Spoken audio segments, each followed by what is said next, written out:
Então, né, sejam todos bem-vindos, né? Vamos iniciar nossa aula de hoje de Sociologia, né?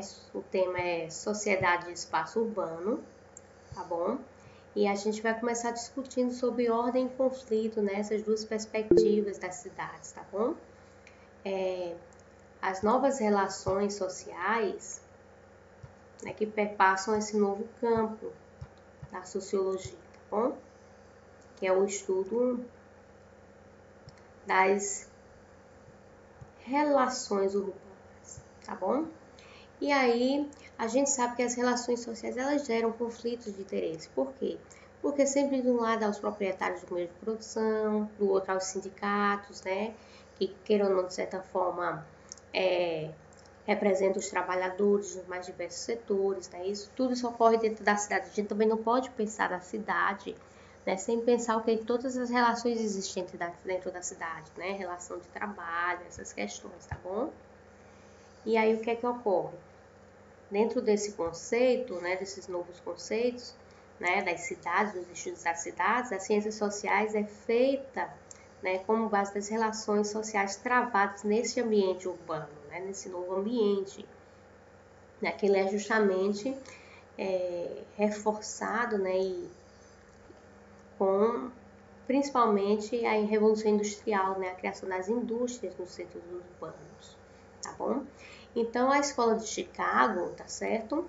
Ela vem compreender os conflitos sociais contemporâneos, né? Para ela, uma forma de compreender esses conflitos seria a compreensão da organização social e espacial das cidades. Como assim? Ou seja, como as pessoas se organizam, né? Os grupos sociais se organizam dentro das cidades e como os espaços das cidades, né? O espaço físico, espacial, geográfico, ele é pré-determinado. Então, a Escola de Chicago, né, que é uma das escolas sociológicas, vem propor esse tipo, tá certo, de análise para compreender, tá bom, a sociologia urbana. Então, sobre a influência ainda dessa mesma escola de Chicago, né, a compreensão do espaço urbano começa a se preocupar também com a questão chamada de ecossistema. Por quê? Né? Porque a gente sabe que cada dia que se passa, né, os centros urbanos das cidades, né, tá certo?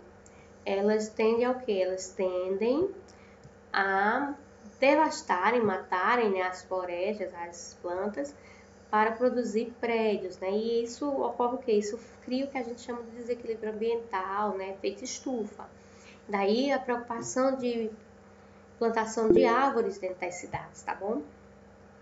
E aí o George Simmel, né, sociólogo, tá bom?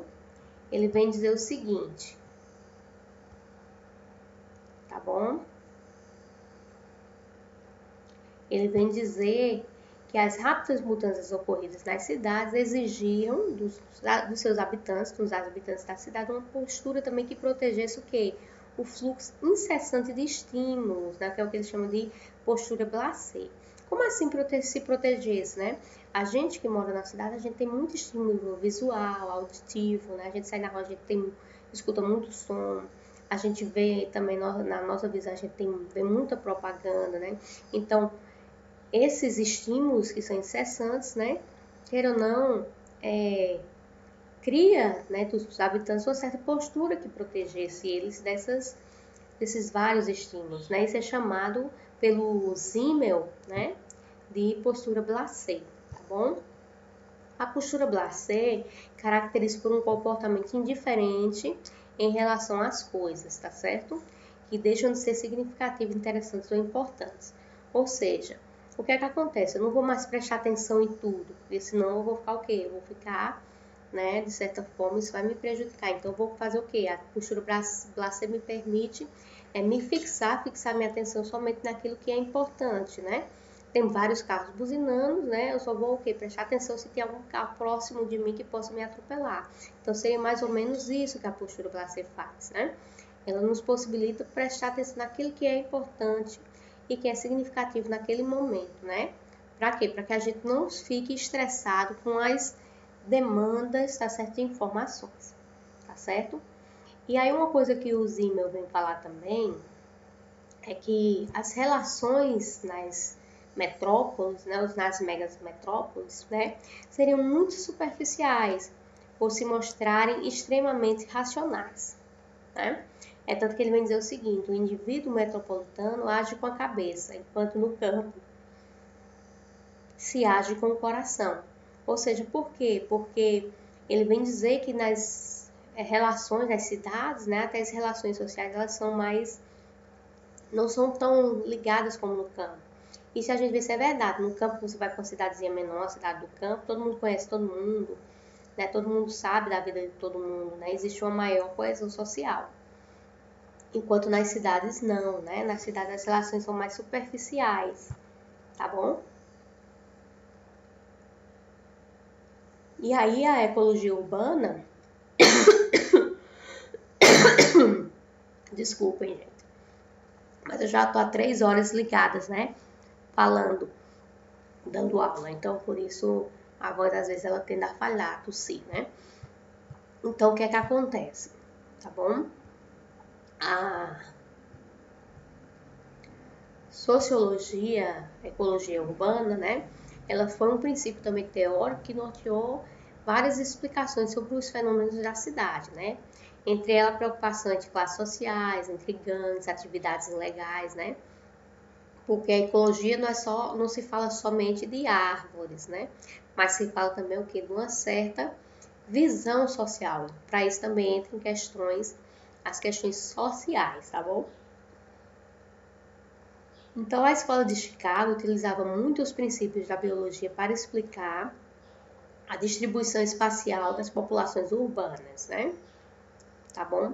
Um exemplo claro disso, acho que vocês já ouviram falar, é o darwinismo social, né? O que é o darwinismo social, né? O Darwin, vocês lembram lá de Darwin, né? Que ele cria a teoria evolucionista, ele diz que os seres mais fortes, né? Tendem a dominar e viverem, né? Enquanto os mais fracos tendem a perecerem, né? E aí, essa teoria do darwinismo social, criada pelo Spencer, tá certo? Ele vem dizer que dentro da sociedade ocorria como assim um ecossistema, né? Os processos ecológicos de invasão, dominação e sucessão estariam também ali interligados, né? Ou seja, o que é que ele quer dizer com isso? Na sociedade também, aquelas pessoas que seriam, vamos dizer, melhores, teriam a evoluir, outras não, tá certo? E teriam essas que evoluiriam, teriam a dominar, tá certo? Porém, gente, isso hoje é bastante criticado, tá certo? Por quê? Porque a gente sabe, tá bom, que a dominação não tem a ver com evolução. A dominação muitas vezes tem a ver o quê? Com condição financeira, condição socioeconômica, né? Tá bom? Então, isso é bastante criticado, né? Já a escola de... Tá certo?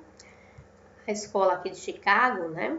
Ela vem dividir, falar um pouco sobre essa divisão, né, das cidades, dos centros, né? Que os grupos seriam formados por sua base, né, raiz étnica, oposição de classe, né? E eles constituiriam áreas naturais ou morais da cidade, centro, mercado, prostituição, criminalidade, né? Ou seja, de certa forma, certos grupos se juntam e se criam certos locais, isso é de fato, mas isso não estaria ligado totalmente a uma questão natural, tá bom, gente?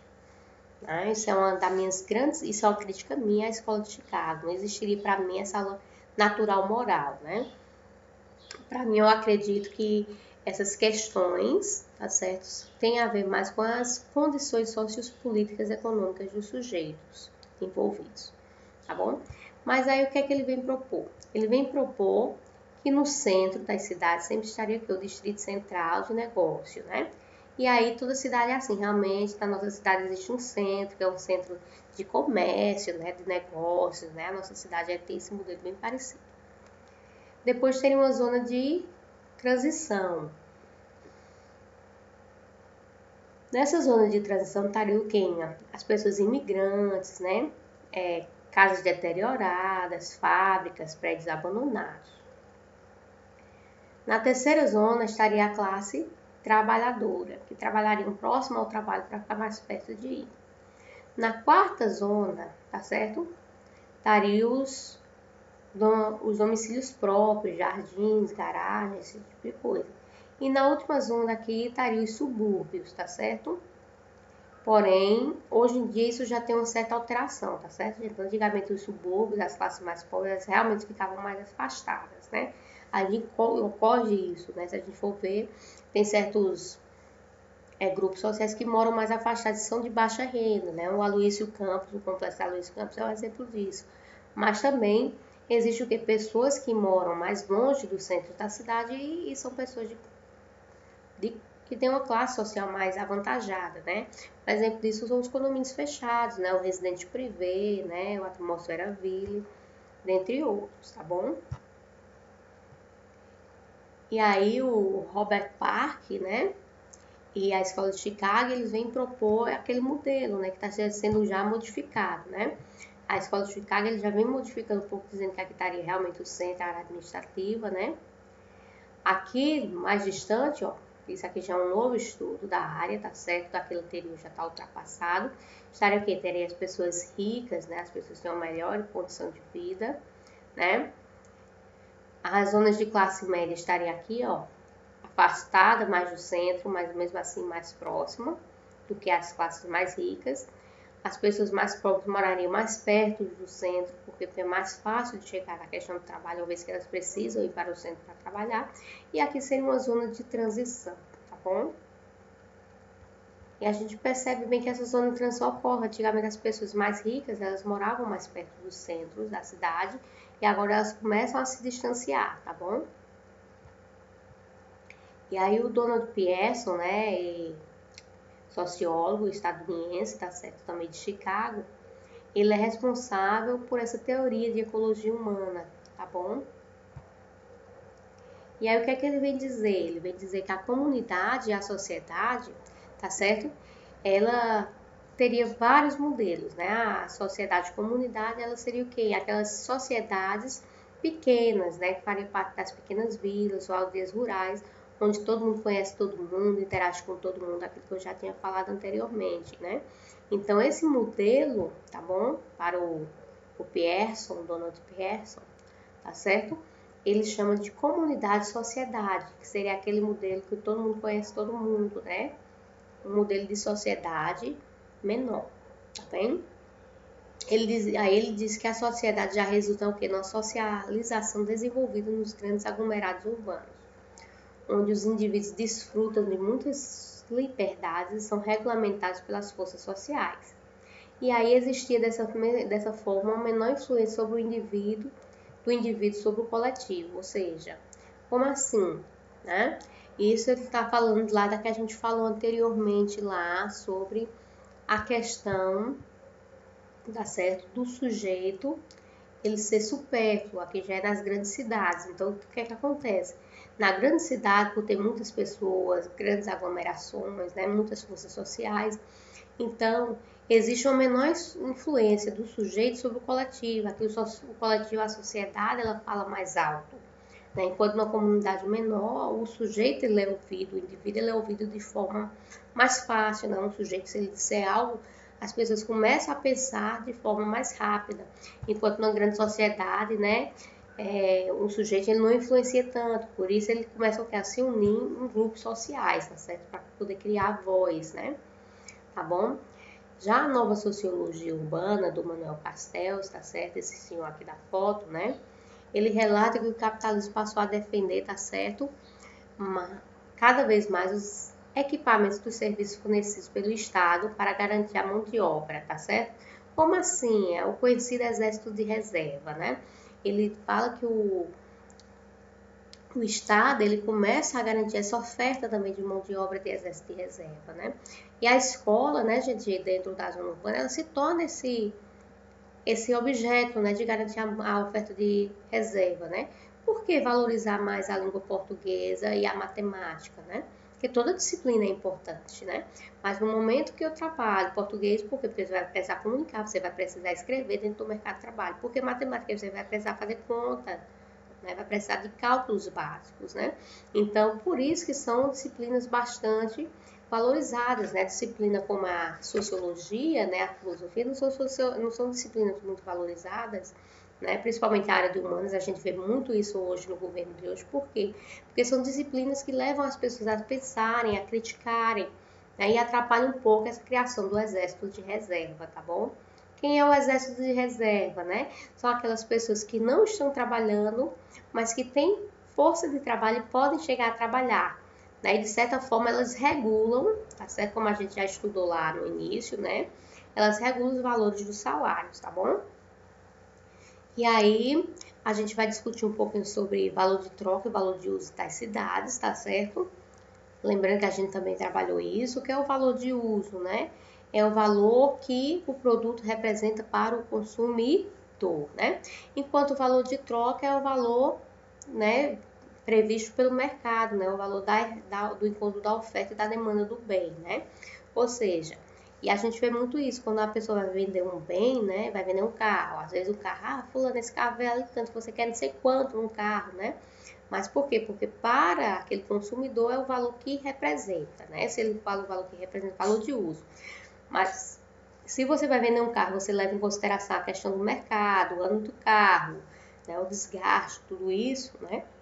A oferta por aquele tipo de carro, né? A procura daquele bem. Então, você utiliza o que? O valor de troca, né? O valor de troca tem a ver com o mercado, enquanto o valor de uso tem a ver com o valor do bem para o sujeito, né? E aí a gente pode dar um exemplo, né? Se eu vou comprar uma caneta hoje, né? Quanto é a caneta? Eu compro por R$ 1 uma caneta, né? Então, eu estou fazendo o quê? Estou utilizando o valor de troca, o valor que eu compro na mercearia. Mas vamos dizer que se eu esteja no Enem precisando fazer uma prova, minha caneta falhou e eu preciso de uma caneta que eu tenho que comprar. Mas eu tenho R$ 10 no bolso e o pessoal está vendendo caneta, só tem uma caneta e 10 pessoas querem comprar a caneta e aí ele vai e vende por R$ 10. Então, só a pessoa que tem R$ 10 é que pode comprar. Isso aí seria o valor de uso, porque o consumidor, quem está comprando, está levando em consideração a sua necessidade naquele momento, tá bom? Tá bem? E aí, uma das coisas bastante discutidas dentro da sociologia, também urbana, é os conflitos urbanos, tá bom? A violência e a privatização do espaço público, né? Como é que se cria isso, né? Primeiramente, existe uma teoria que a gente chama de cultura do medo, tá bom? Essa cultura do medo, ela é criada dentro do centro urbano, né? Onde ela é resultado, tá certo? De uma situação onde se cria no sujeito um medo do perigo, tá bom?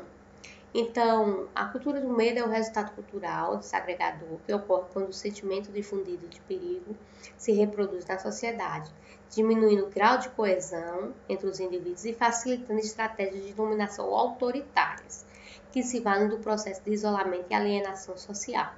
Um exemplo claro da cultura do medo hoje é o que estamos vivendo aqui com a pandemia, né?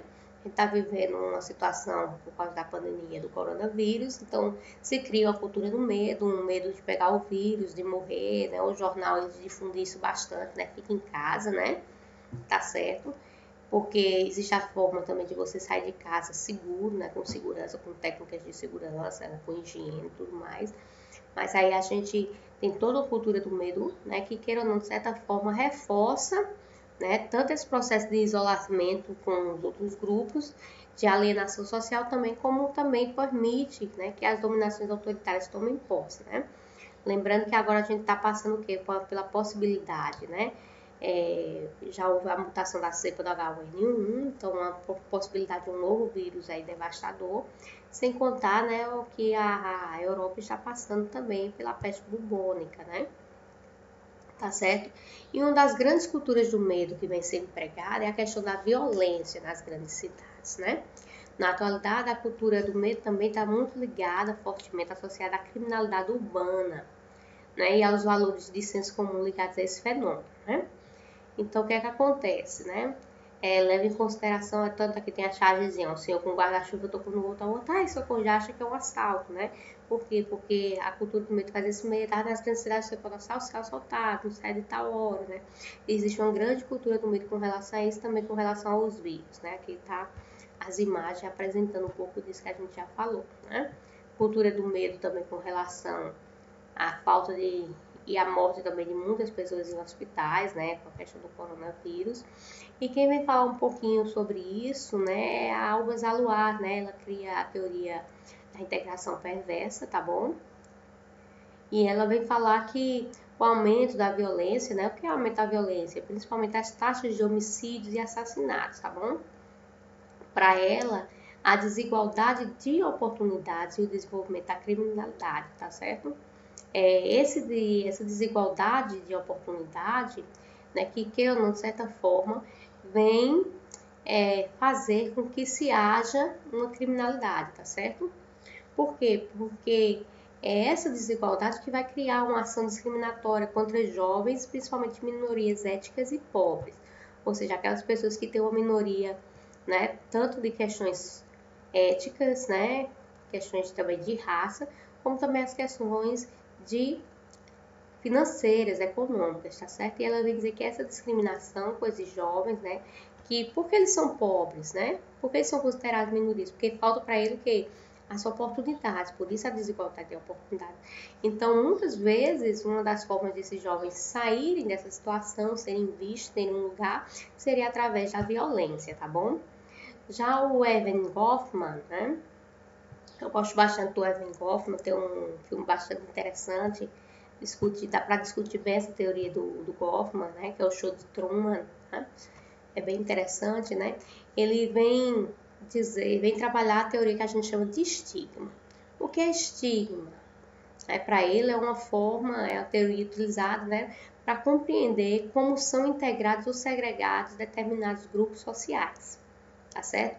Né? Lembrando que o que é o estigma, gente? O estigma é um sinal, né, que queira ou não, dá uma certa característica ao sujeito, né? Então, aqui um exemplo, os jovens pobres são estigmatizados e tratados como se fossem criminosos, ainda que não estejam cometendo nenhum crime. Por quê? Porque existe essa discussão, né, que os pobres, os jovens pobres, né, teriam a criminalidade como uma forma de sair dessa vida, né? O que nem sempre ocorre, né? Aquela questão que a maioria dos negros são bandidos, né? Que também existe uma discriminação, né? Que é gerado o quê? Pelo que a gente chama de estigma, né? Tá certo? Então, seriam esses sinais sociais que, queiram ou não, que chega a degradar certas pessoas, certas classes, certas jovens, certas raças, certas etnias, tá certo? Certos grupos minoritários, tá bom? E aí, trazendo um pouco para vocês esse movimento que teve agora, né? A gente sabe que os negros sempre foram muito vítimas de estigma, né? E um dos casos que ocorreu agora foi quando o policial ele pisou em cima do pescoço do George Floyd, né? Isso, e ele chegou a falecer, né? Um abuso de poder. E as pessoas foram para a rua, né? Fazer esse movimento a favor, né? Dizer que as pessoas negras também importam. O que é que isso tem a ver com a aula de urbanização, professora? Porque nos centros urbanos a gente sabe que a raça negra ela é descriminalizada, ela é segregada, né? Ela se torna, né, queira ou não, um objeto de vítima de violência, principalmente da polícia, né? Tá certo? Por quê? Porque existe um discurso do medo que cria a ideia que se o pobre negro seria bandido, coisa que não é, né, gente? Isso é uma criminalização muito grande, né? Isso é o que a gente chama de descriminalização, né? Tá bom? Então, é um preconceito e uma discriminação. Preconceito e discriminação, apesar de não serem a mesma coisa, mas andam juntos, tá certo? Tá bem? E aí, outro ponto que surge é a ideia da privatização do espaço urbano. O que é isso, né? Nosso governo neoliberal, né, ele se apropria do discurso de violência, né? E aí o que é que ele faz? Ele cria uma falsa preocupação com a segurança para privatizar o espaço público. O que é que ele diz? O governo neoliberal, o que é que o neoliberalismo faz, né? Ele diz que não tem verbas para garantir a segurança, então interessante para que a segurança daquele local ocorresse seria privatizando, não é isso? E aí ele começa a privatizar os locais públicos, né? Eu trouxe aqui como exemplo o Parque do Povo, né? O São João do Mundo, esse ano não teve São João por causa da epidemia, mas o São João de Campina Grande já faz 2 anos que ele é privatizado. Então, grandes empresas é quem toma conta de todo São João, né? É o espaço, que é um espaço público, onde todos deveriam ser utilizados, ele começa o quê? A ser privatizado. Um dos discursos aqui seria para garantir a segurança, que na verdade não é, né, gente? Na verdade, existe a ideia do governo de tirar os custos das costas do governo e passar para a iniciativa privada, né? E a iniciativa privada, claro, vai cobrar e vai ganhar, vai lucrar com isso, né? Uma outra forma de discriminação é a segregação socioespacial, né? Que seriam os espaços das classes elites e os espaços das classes pobres, né? Tá certo? Seria esses espaços de segregação que a gente já discutiu um pouquinho lá com a escola de Chicago, tá bom? Mas isso fica bem evidente nessa imagem aqui, tá bom? E aí, o que é que consiste nessa segregação, né? Consiste na concentração de determinadas classes ou camadas sociais em certas regiões ou bairros da cidade, né? E aí a gente vê que aqueles que são segregados na classe mais pobre, né? Aquelas pessoas que, de certa forma, o governo, eles não dão muita assistência, então o que é que acontece, né? As classes mais pobres, eles têm menor acesso aos direitos, ao saneamento, à saúde, à lazer, à educação, né? Além disso, eles moram, às vezes, distantes do local de trabalho, tá bom?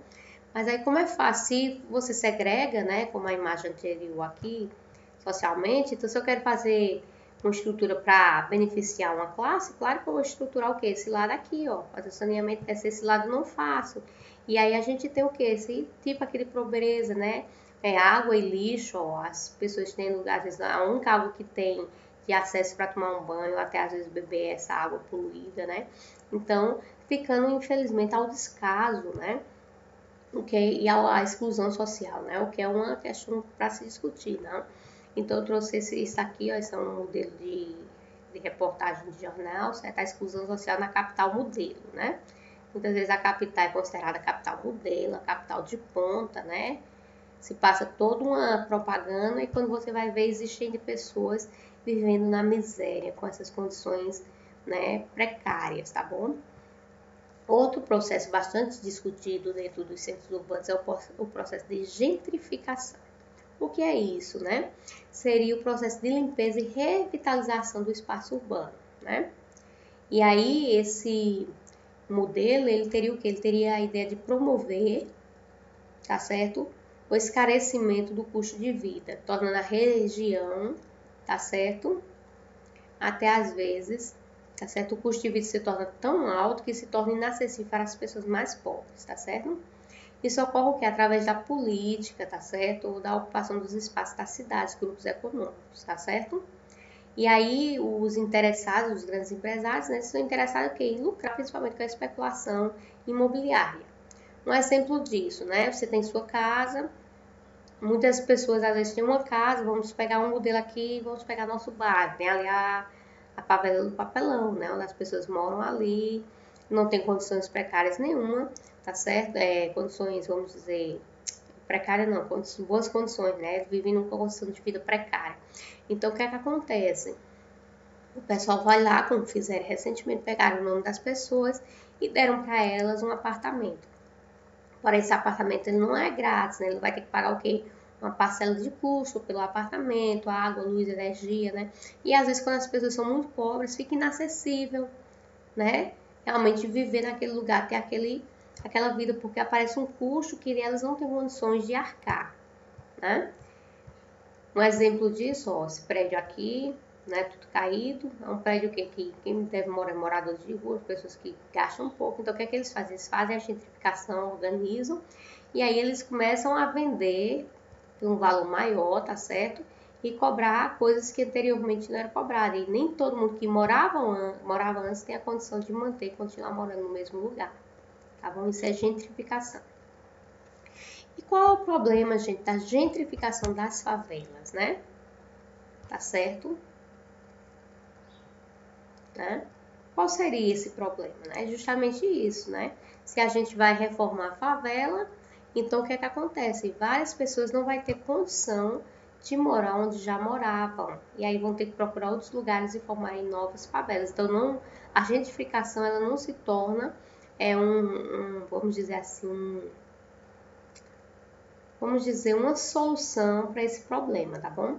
E para a gente discutir agora, vamos discutir um pouco das gestões democráticas, né, que ocorrem dentro dos centros urbanos, né? Existe a gestão democrática da cidade, né? Então, existem 3 tipos de gestão democrática, né? Tem um orçamento participativo, né? O que é orçamento participativo, né? É um instrumento de gestão urbana onde se propõe ser um mecanismo para delegar aos próprios cidadãos o poder de decidir sobre onde e como irão investir os gastos públicos, né? De vez em quando tem a gestão democrática da saúde, então chama as pessoas para decidirem como tal valor vão gastar na saúde, para que o hospital vai, como vai, em que vai ser investido. Existe a economia popular, que também é chamada de economia solidária. Então, se vocês ouviram o nome economia popular ou economia solidária, é a mesma coisa, tá certo? Então, o que é isso? Né? Corresponde à forma de sobrevivência e organização social da população mais pobre, né? Que é diferente, tá certo, da economia informal, chamada terceiro setor. Como assim, professora? Né? Quando a gente fala de terceiro setor, a gente fala do trabalho de prestação de serviços, né? Quando as pessoas trabalham prestando serviços. Então, o que é que acontece, né? A população mais pobre, né, dentro da economia solidária, eles vão prestar serviço, auxiliarem pessoas da sua mesma classe. De que forma? Auxiliando na sobrevivência e organização daquela população, tá bom? Então, olha só, a gestão democrática ela tem esses pontos aqui. Ela tem o ponto da autonomia, da transparência, ou seja, as pessoas têm que saber o que for. Participação, tá certo, dos conselhos também, e valorização dos sujeitos, tá bom? Ou seja, os conselhos que representam a sociedade têm que estar lá, os sujeitos que quiserem participar têm que ser respeitados, têm que ser valorizados, tem autonomia, ou seja, o que for decidido tem que ser aceito, tem que ter transparência. Todos têm que estar sabendo realmente o que aconteceu na gestão democrática, tá bom? E aí, gente, a nossa aula de hoje, tá certo, de conteúdo fica por aqui.